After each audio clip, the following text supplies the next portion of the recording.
प्रवीण तिवारी जी, गुरुग्राम से। श्री हरिवंश महाराज जी। गुरुदेव भगवान, अगर अपने अधिकार के लिए अपने निजी जनों से ही लड़ना पड़े और हमारे मन में उनके प्रति कोई रोष उत्पन्न हो, तो क्या इससे राधा नाम रूपी धन में हानि होगी? मेरा स्वभाव ऐसा है कि मैं किसी को कष्ट में नहीं देख सकता। नहीं, जैसे कई जगह ऐसा होता है कि रोष करना होता है स्वाभाविक। जैसे गुरु को शिष्य पर दोष दर्शन करते हुए उसको निर्दोष बनाने के लिए कड़ा स्वरूप प्रकट करना पड़ता है।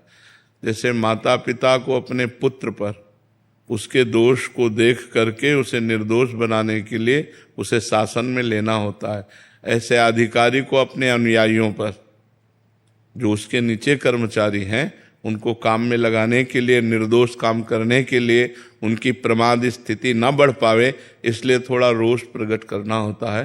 पर वो स्वांग माने अभिनय मात्र होना चाहिए, हृदय से क्रोधित नहीं होना चाहिए। थोड़ी देर के लिए अभिनय हुआ, अभिनय होना चाहिए, ना कि क्रोधित होना चाहिए।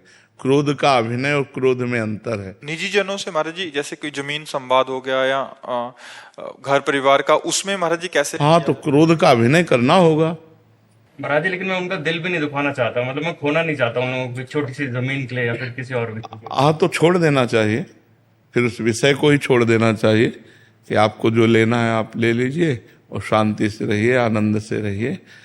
पर कहीं कहीं ऐसा होता है कि अगर ज़्यादा छोड़ते चले जाओ तो आपको ज़्यादा परेशान कर सकते हैं।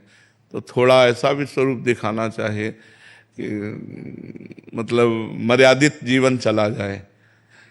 ज़्यादा दया भी ठीक नहीं होती और ज़्यादा कठोरता भी नहीं ठीक होती, तो उचित कठोरता के साथ दया का प्रयोग करें तो अच्छा रहता है। जैसे आप छोड़ दिए, अब वो अगले पॉइंट पर आपको कृपालु नहीं मानेंगे कि आपने कृपा की, वो अगला कदम उठाएंगे। फिर छोड़ दिया तो फिर अगला कदम उठाएंगे। और जब पहले ही कदम पर कि न्यायपूर्वक आप अपनी संपत्ति को ले सकते हैं, जैसे पांडवों ने कहा यद्यपि एक छत्र राज्य मुझे मिलना चाहिए, क्योंकि शर्त थी 12 वर्ष का वनवास और 1 वर्ष का ज्ञातवास पूरा होने पर पूरा चक्रवर्ती सम्राट पद आपको दे दिया जाएगा, तो हमें पूरा राज्य मिलना चाहिए। लेकिन यदि आप नहीं देना चाहते हैं तो हम बिना युद्ध किए राजी हैं, आप आधा राज्य दे दीजिए। हस्तिनापुर का राज्य आप कीजिए और इंद्रप्रस्थ का राज्य हम करते हैं। उनका नहीं देंगे।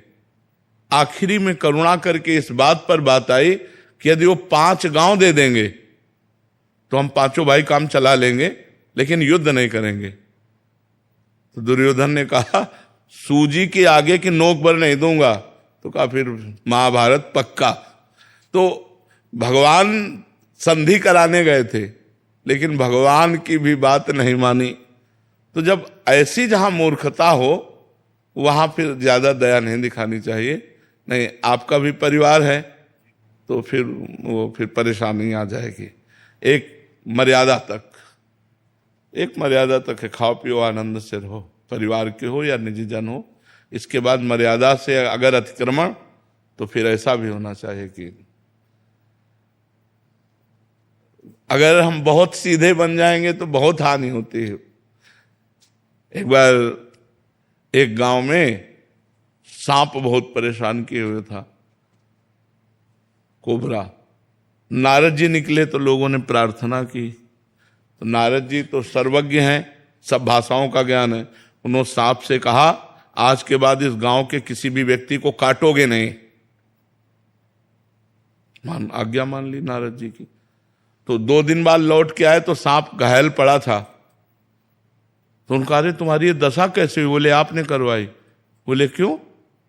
बोले आपने कहा काटना नहीं, तो जो आया ईंटा मार के चला जाता है। बोले फुसकारने को थोड़ी मना किया था, काटो मती, फुसकार मारो लंबी। तो बस काटो मती, फुसकार मारो फुसकार नहीं मारोगे तो तुम्हें घायल कर देंगे लोग।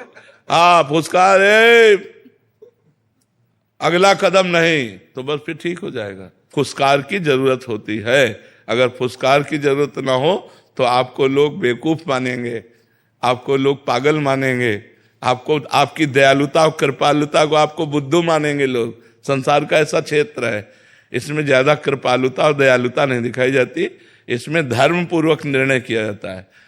हाँ कहीं ऐसे ठीक है आप ले जाओ खाओ पियो, लेकिन अगला कदम अगर उनका बढ़े तो फिर उसका विरोध होना चाहिए, क्योंकि परिवार है।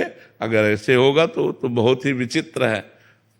वो चाहते हैं हमारा विरोध करो, तो जो ऐसे चाहने वाली क्रिया करे तो फिर उनको फुसकार वाली, वही नारद जी वाली बात दिखा देनी चाहिए कि फुसकार करना चाहिए, अंदर से क्रोध नहीं करना चाहिए।